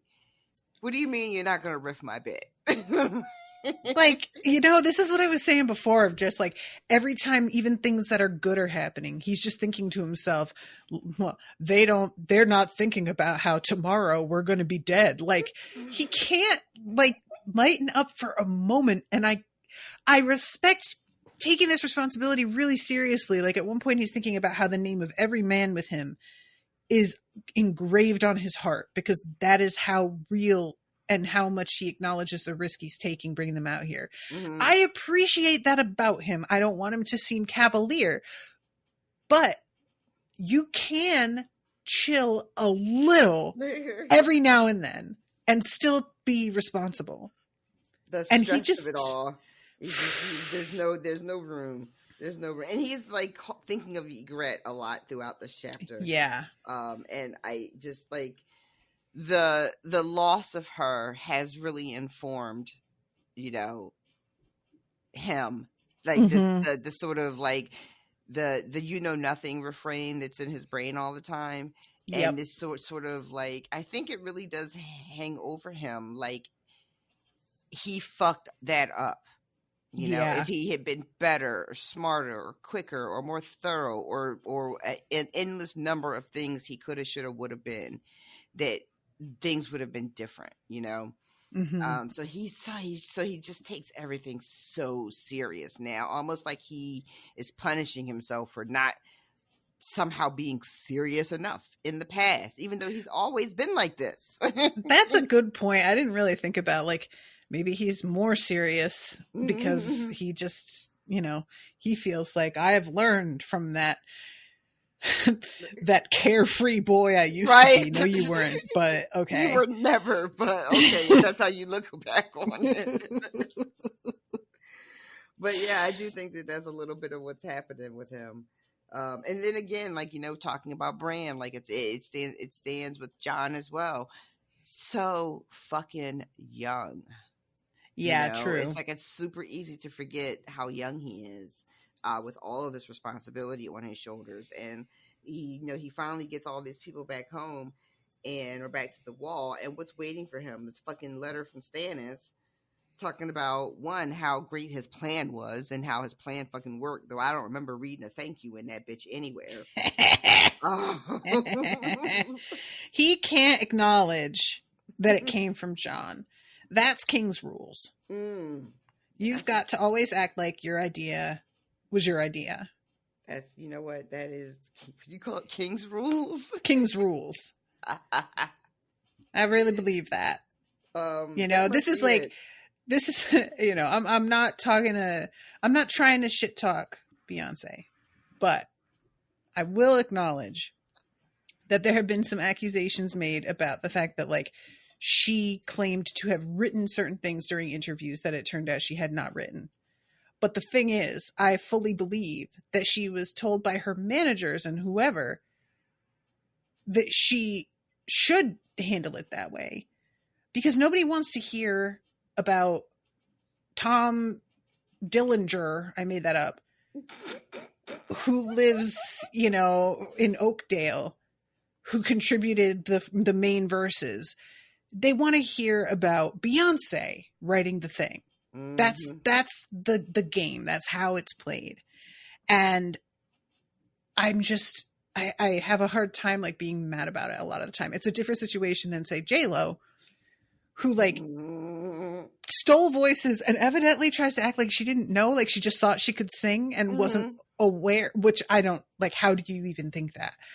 But so yeah, like that's the way that I really take it, is just, this dude is putting things in writing and he is going to be careful about how he presents that, because it needs to look a certain way. And also, probably, the Night's Watch is supposed to take no part.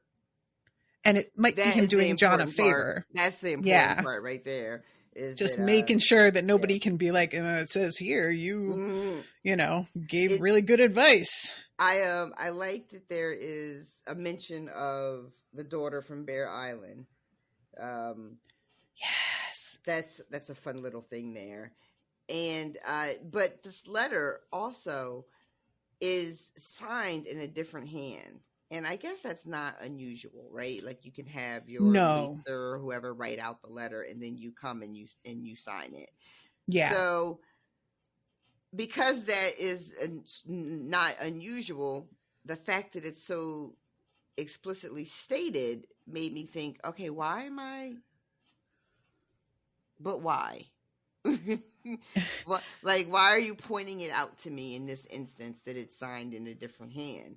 I feel like supposed to be taking away from that. I feel like because this is the way that it's written. He sees the stag's head and opens it and says, "A maester's hand, but the king's words." And then he reads the whole message, and then it says it was signed in a different hand. So I think it's the maester wrote the main message, and then Stannis perused it and approved it and signed it himself. Okay. So it's not to indicate that it's a different hand from Stannis's, but that Stannis didn't write the main message. Oh, okay. Yeah, you know what I mean? Yeah, so, like, that's what I mean, though. Like, I gathered that the main bit of text was written out by the maester, and then Stannis then comes and signs it. Okay. But that is not unusual, and John even calls it out. So I guess what I was wondering was like, am I supposed to be I don't know. I just, how sometimes you feel like I'm supposed to be getting something. Am I? I think this is a guess, but I think it may be just meant to signal that he is in another, like, well-run castle, that there is a maester. Oh, that's interesting. You know what I mean? That, like, where he says he is, there's the civilization, trappings of civilization, I like that. Okay. I like that a lot. That satisfies. That's just a guess, but that's I fine. think that's. it makes me feel better. All right. So let's see. He's thinking about the whole like fact that evidently Arya is supposed to be getting married to Ramsay Bolton, and Stannis said, I will try to save her if I can. And find her a better match if I can. Yeah. Mm-hmm. And John is like, I'll save her if I can is a lot nicer than I was expecting. The I'll try and find her a better match feels like that's just him taking control of shit again, which I don't love. But then the fact that he's even like, I'll save her if I can feels almost like sentimental for this guy. Mm-hmm. So he's sort of all over the place on this. And it also he wondered really how. There you go. You go ahead. No, you're about to say the same. You're about to read the same thing I was about to say about how this brings into question how he has just let Mance go to try to find his sister, and supposedly his sister is, with Bolton on her way to get married at Winterfell. Yeah. And there's also the people that Stannis is. He's like, I'm wondering how many men old Crowfoot would bring to the fray, how many swords Arnulf Karstark would be able to conjure up. Half the Umbers would be across the field with Horsebane, fighting beneath the flayed men of the Dreadfort, and the greater part of the strength of both houses had gone south with Robb, never to return. Even ruined, Winterfell itself would confer a considerable advantage to whoever held it. And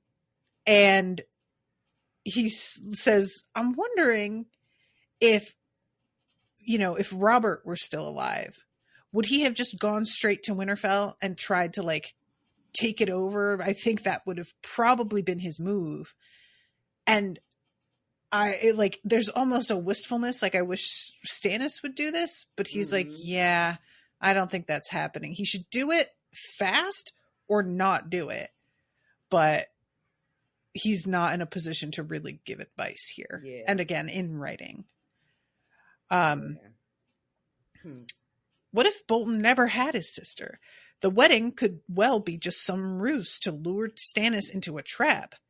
Eddard Stark had never had any reason to complain of the Lord of the Dreadfort, so far as Jon knew, but even so, he had never trusted him with his whispery voice and his pale, pale eyes. People do not like his eyes. No. They sound unnerving. When Jon had been a boy at Winterfell, his hero had been the young dragon, the boy king who had conquered Dorne at the age of 14. Despite his bastard birth, or perhaps because of it, Jon Snow had dreamed of leading men to glory just as King Daeron had, of growing up to be a conqueror. Now he was a man grown, and the wall was his, yet all he had were doubts. He could not even seem to conquer those. Poor Jon. Our boy's grown up. Yeah, but at what cost? Oh, God. I am going to need you to calm it down. I apologize, you guys. I'm sorry. I do enjoy it, but at what cost, though? I always like it. I can't help myself. So that is the end of that chapter.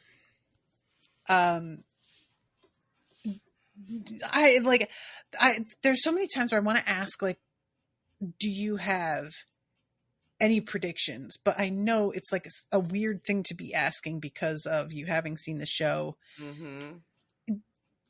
I don't even know like There's really how to frame that. You know what I mean? Yeah, I do, because I never know really how to answer, because so much of, I've seen the show. There's a lot that I remember, a lot more that I've forgotten, but still it's floating around in my brain. So sometimes the connections I'm making are because I'm remembering things from the show that I don't even realize I'm remembering. Yeah. So, we still, like, to me, it's wild that John hasn't been stabbed yet. I keep thinking like that happened ages ago, right?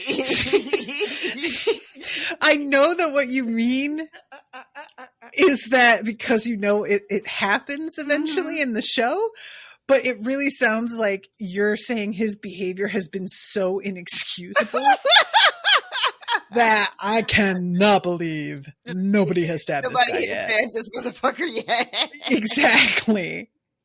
But no, what I mean is the first version, which is that it seems like in my memory of the timing of the show, I feel like that happened, and then so much more happened after it. And gotcha. We are, we still have a good chunk of the book to go. We're not even halfway through it, anywhere near halfway through it. But I feel like he should have been stabbed a book and a half ago. You know what I mean? Your boy should have been stabbed, is what she's saying. So I know that is coming. And I know it happens, that eventually the tension with having the wildlings there at Castle Black, just sort of erupts, and that Alistair Thorne, at least on the show, is one of the main instigators of that. But here in the book, Alistair Thorne has been sent to a different castle. So right. I'm not sure how exactly that's going to play out. I don't know if he comes back, or if there's another surrogate character, or Alistair Thorne was a surrogate, like they combined two storylines into one character that we already knew. You know what I mean? So maybe it'll be a different guy that instigates it. I'm also, like, I knew that this was going to be the deal because it was explained to me when we started the book, but I am wildly curious about what is going on in King's Landing, and it's killing me that I don't know. Like, I know that, like, time-wise, there was a point where it was kind of sort of parallel, but I'm not sure exactly when we move kind of forward in time. So I don't know if we are still in the period of shit that we read in the last book, or if we've moved forward at all.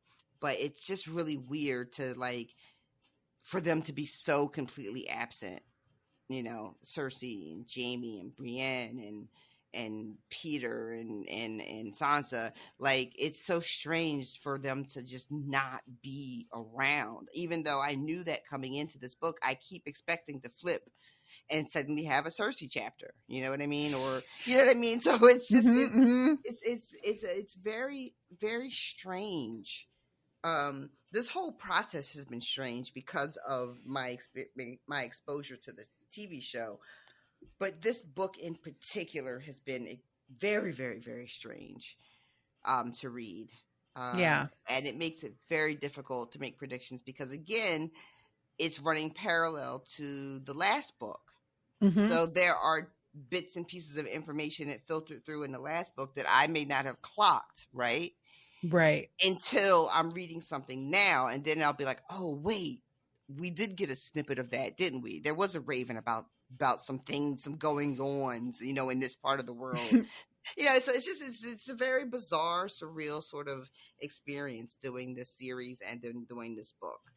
In summary, no, I don't have any predictions.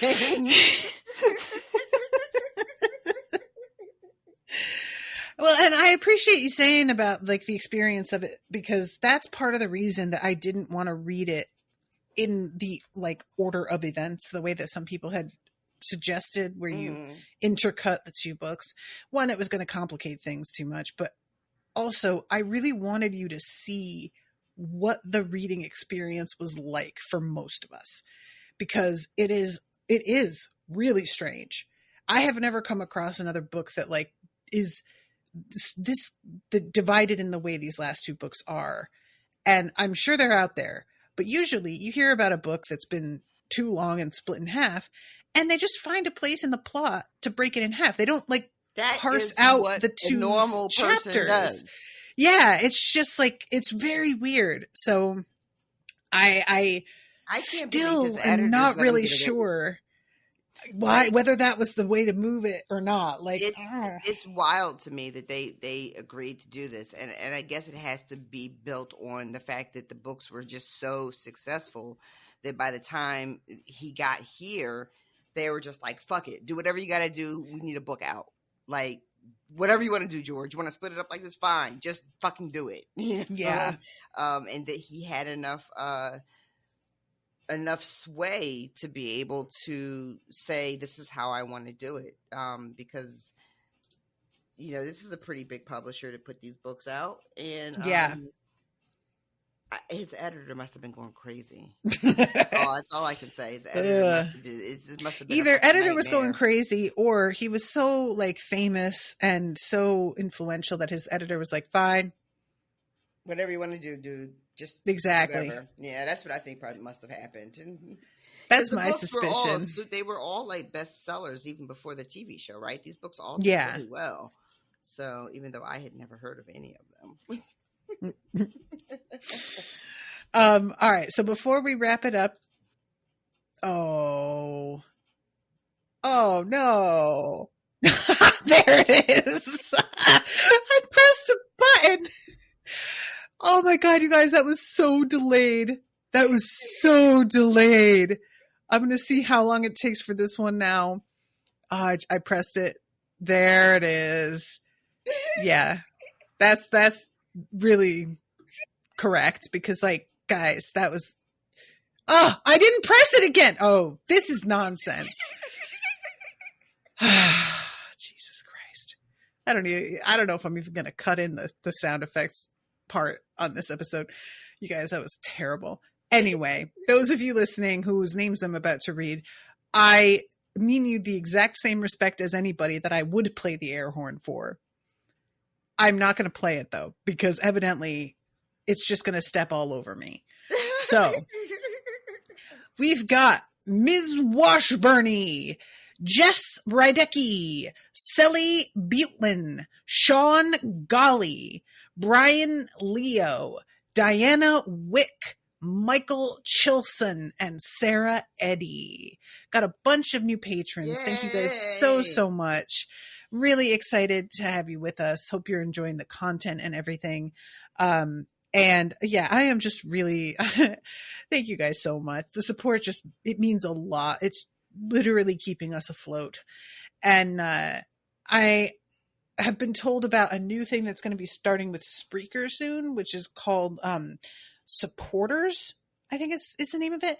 But it's a means with that people can like pay to get access to locked episodes, special episodes on a particular feed only.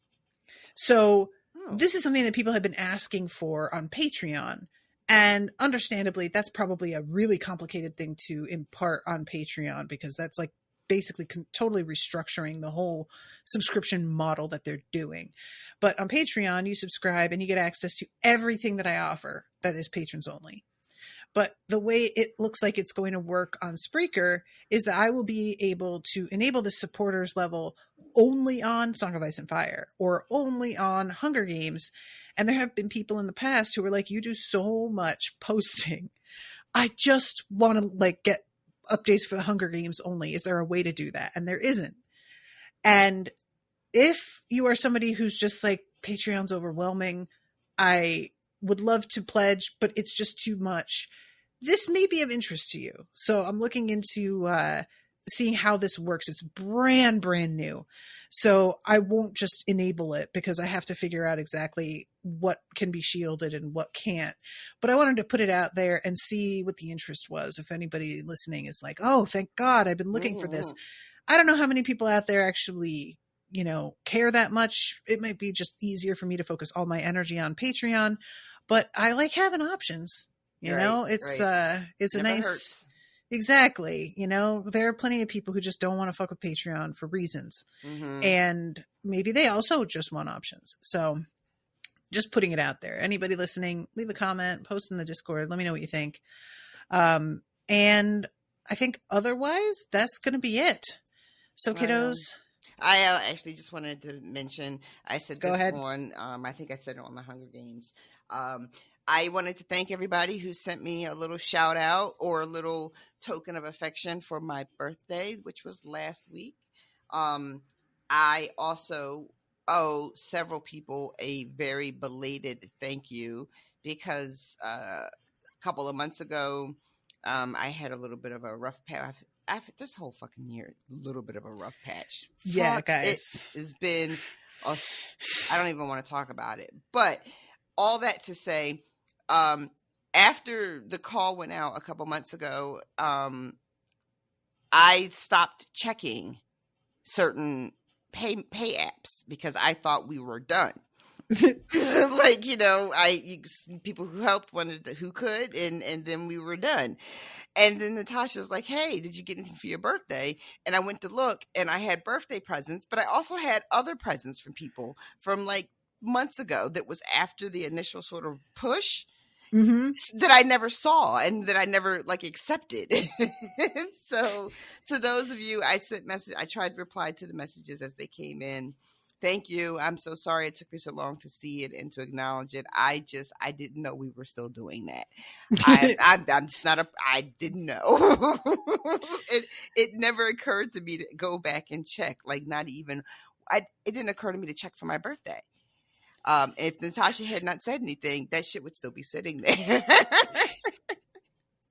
Yeah, I was like literally just, did you check your other stuff? Like, because she was just talking about PayPal. Yeah, and she just went, oh, right? No, I haven't. Because I have PayPal notifications set for PayPal because that's, you know, I use that so much more just for other stuff. But the other ones, notifications were all off. So I had no idea. So thank you so much. It's so appreciated. And the messages that people sent, also super appreciated. Your girl has just been going fucking through it. And those kind words mean so much more than you realize. They really do. So thank you. Thank you to everyone for that.